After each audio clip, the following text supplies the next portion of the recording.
He came to the mat to find confidence and discovered calm that would carry him across an ocean. Today's guest is Cory Brian, a blue belt here at Park City Jiu Jitsu, who along with his wife and 2 kids is about to set sail around the world. Since joining us back in 2020, Cory has transformed through training, not just physically, but mentally, and we've seen the impact ripple through his whole family. Let's get into it.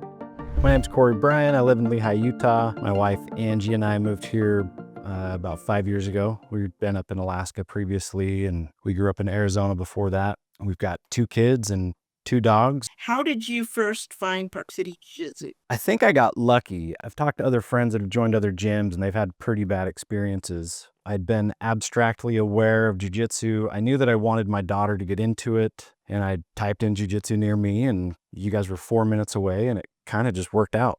What was your life like before Jiu Jitsu? I was a workaholic for a long time. I'm not sure where that came from. I was driven, and my wife and I are both really goal-oriented, and we had a pretty good idea that we wanted to do big things, and we knew it wouldn't be easy. In hindsight, it was worth it. I'm glad I did it. That didn't really change when I started jiu-jitsu. Jiu-jitsu was just one more thing that I had to juggle. Were there any specific challenges you were facing that led you to seek something out like this? Being the dad of a little girl, I wanted to give her anything that would be helpful in the event that she found herself in the wrong room with the wrong dude on the wrong night. The funny part about that is I didn't really have any intention of starting, but I got her in here. She came and did her intro class, and she decided that she was going to do it. And I said, if you decide to do it, you have to do it for a year. You can't quit early when it gets hard or uncomfortable. And she looked up to me with her giant brown eyes and said, well, if I'm doing it, you're going to do it too, right? She kind of bait and switched me into signing up with her. What I remember about the first day was it may have been the most uncomfortable thing I've done in my entire adult life. You kind of build up what you think it's going to be like. You show up. It's your first day, so you're the worst person in the room at the thing that everybody is there trying to get good at. But one thing that Mike said that first night, I don't know what brought it up, but he just said, I've never seen somebody not get it if they just keep coming. It was that weird little inception point for me where a seed was planted, and I didn't know it maybe crystal clearly, but I had a pretty good inclination that I wasn't going to stop until I was good at it, regardless of what it took.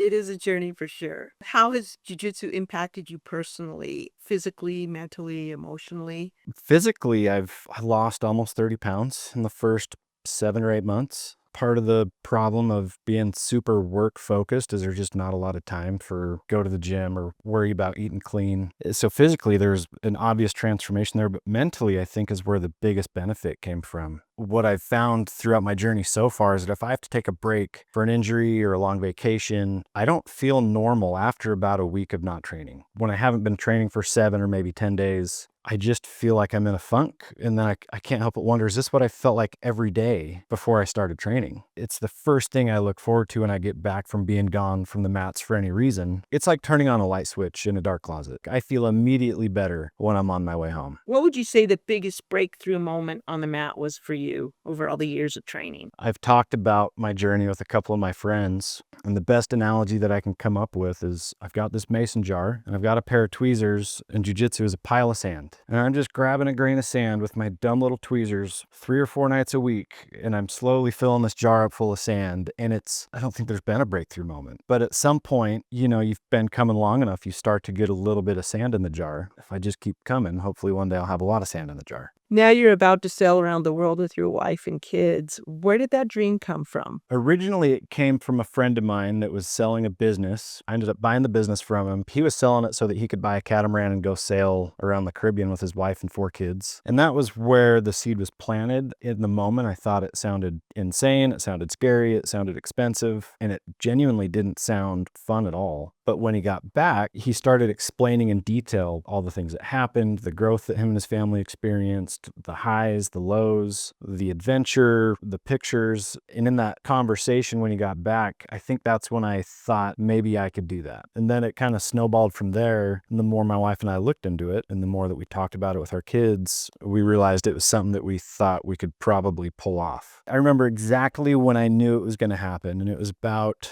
probably a year and a half ago. I just happened to be on YouTube, probably watching jiu-jitsu videos. A video popped into my feed, and it was a walkthrough on a sailing catamaran by a pretty popular YouTube boat broker. And he was talking about all the things about the boat. For whatever reason, my interest was piqued. That started the rabbit hole. We talked about it that night, and I made my wife and kids come back and watch the video with me again. And we all just kind of agreed we should probably try to make this happen. I think the main thing, and it's probably not just being on the mats or being on the ocean, but the humility required to do either it's a lot of humility. This is not something that I'm going into my head held high. Like, I'm pretty timid, pretty intimidated by the prospect of what we're undertaking right now. And it feels eerily similar to starting jiu-jitsu. It's just so far outside my comfort zone. It's hard to even describe. What does it mean to you to leave here as a blue belt? It's kind of a hard question to answer, but the hardest part about this sailing journey, I can 100% say, is leaving the community that I have at Park City Jiu Jitsu. I know I'll be back. Got my blue belt a couple of years ago. It's a nice stopping off point, I suppose, while I go take a break for a couple of years with the wife and kids. I know that where we're going, there's a lot of gyms, and we're going to try to train at as many of them as possible. I'm going to do everything I can to stay on the mats while I'm gone, but I'm pretty confident that it won't be the same. I feel like what we have here is very unique. If your kids look back one day on this chapter of life, what do you hope they remember the very most? I just hope that they know that they can do hard things. I think that was what really brought me to martial arts, and it ended up being jiu-jitsu. But the idea or the appeal of martial arts was it's challenging, it's humbling, it requires persistence and discipline. To rewind, when we started Bryn, we gave her the option of, you can do this for a year at a minimum. At about the 3-month point for both of us, I just let both my kids know that it wasn't optional. If you're under my roof, you're training, and it's not a discussion, we're not negotiating. One thing that Mike and I have talked about is, if I can keep my kids on the mats, what better gift could I give my kids when they're done being in my house than sending them off into the world with background in a practical martial art, the discipline required to keep coming and to get better at it. It is a lifestyle, and you have to make it part of your life because training is hard. Yeah. And especially for the kids too. They start to see something, some positive, and they feel like they're making, a way, and then all of a sudden they get knocked down. Beautiful. It is. It is. I can't say thank you enough. The thing that makes leaving so difficult is the gratitude I have is so prominent, when I think about my time here and the experiences that I've had and the relationships that I've built. I know how much time and effort you and Mike put into keeping this place running like a top, and the family and the community that you guys have built. It's remarkable.